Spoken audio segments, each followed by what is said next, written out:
శ్రీకూర్మనాథ స్వామి దేవస్థానం. శ్రీకూర్మనాథ స్వామి గురించి, దేవాలయం గురించి చెప్తానండి. ఇది కూర్మనాథ స్వామి దేవస్థానం శ్రీకాకుళం నుండి 15 కిలోమీటర్ల దూరాన గల శ్రీకూర్మం గ్రామంలో ఉంది. శ్రీ మహావిష్ణువు కూర్మావతారం రూపంలో ఇక్కడ పూజింపబడతాడు. భారతదేశంలో ఈ మాదిరిగా గల కూర్మావతారం మందిరం ఇదొక్కటే. ఈ మందిరం శిల్పకళా శైలి విశిష్టమైంది. చిత్రంగా ఇక్కడ స్వామి పడమటి ముఖంలో ఉంటారు. పడమటగా ఉంటారు. మరొక విశేషం, ఈ ఆలయంలో 2 ధ్వజస్తంభాలు ఉంటాయి. 11వ శతాబ్ది కాలం నాటి శాసనాలు ఇక్కడ లభించాయి.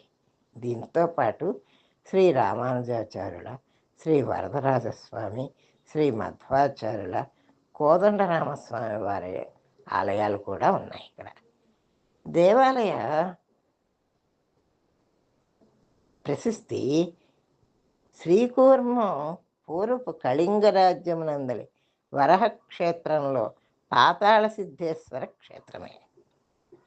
ఇతట కల స్వయం వ్యక్తలింగమూర్తి బౌద్ధ మత ప్రభావం ఈ ప్రాంతంలో లేని సమయంలో కళింగ దేశాధీశుడు ఈయన విజయసిద్ధి ప్రతిష్ఠించాడు. ఈ లింగమూర్తి వలయాకారపు పానపటంపై ఎత్తుగా ఉండి దర్శనం మాత్రము లింగాకృతి కన్నులకు కట్టినట్టు ఉంటుంది. శ్రీకూర్మము, అరసవల్లి, సింహాచలం మొదలగునవి ప్రథమంలో శైవ మతానికి పుట్టిల్లు అయినప్పటికీ ఈనాడు వైష్ణవ క్షేత్రాలుగా ఉన్నాయి.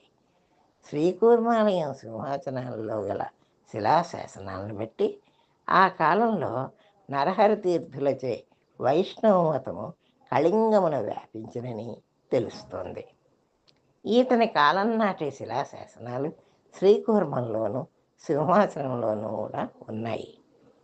దీనికి క్రీస్తు 12వ శతాబ్దంలో వైష్ణవ మతాచార్యుడు శ్రీ రామానుజాచార్యులు తీర్థయాత్ర సందర్భంగా కళింగ దేశం వచ్చాడని, శైవులలో మత సంబంధమైన చర్చలు జరిపి శైవులను ఆవలీలగా వాగ్వాదంలో జయించి వైష్ణవాలయంగా మార్చి శ్రీకూర్మనాథుడని నవీన నామకరణం చేసినట్లు సంస్కృతంలో గల రన్నామృతం వలన తెలుస్తోంది.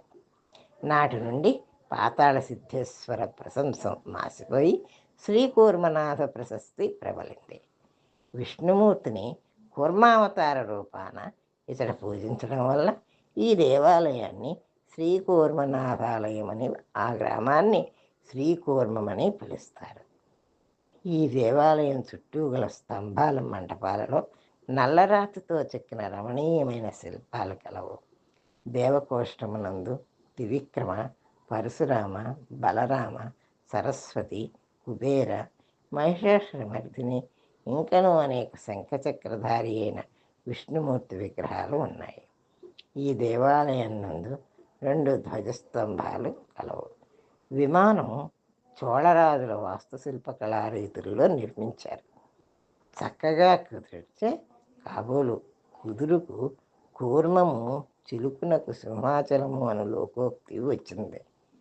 శ్రీకూర్మ పురాణం శైవ సాంప్రదాయానుసారమే ఉంది. దీనిని రాజలింగ కవి మండచిట్టి కామశాస్త్రి ఆంధ్రీకరించారు.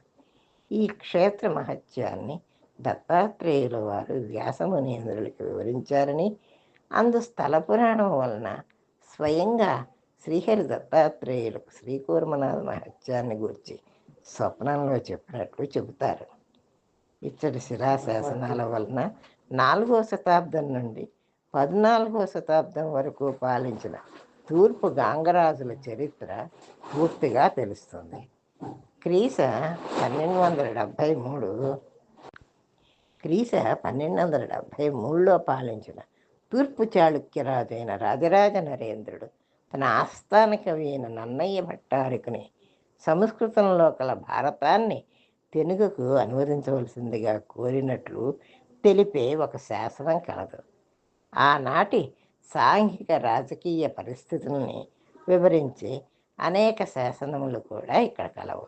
తిరునాళ్ళు, ఉత్సవాలతో ఆస్తికుల్ని ఆచరించే జీవన విధానమే స్మార్థం. దీనిలో ఏ మతం వారైనా పాలు పంచుకునే అవకాశం ఉంది.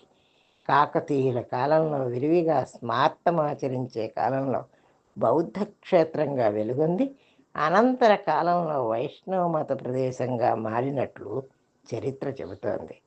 శ్రీకూర్మంతో పాటు సర్పవరం, బాపట్ల కూడా ఇదే రీతిన బౌద్ధ మత కేంద్రాల నుంచి వైష్ణవ మత స్థలాలుగా మారాయి. ఇదండి శ్రీకూర్మం గురించి. ఈ వీడియో మీకు నచ్చినట్లయితే లైక్ చేయండి, షేర్ చేయండి, సబ్స్క్రైబ్ చేయండి.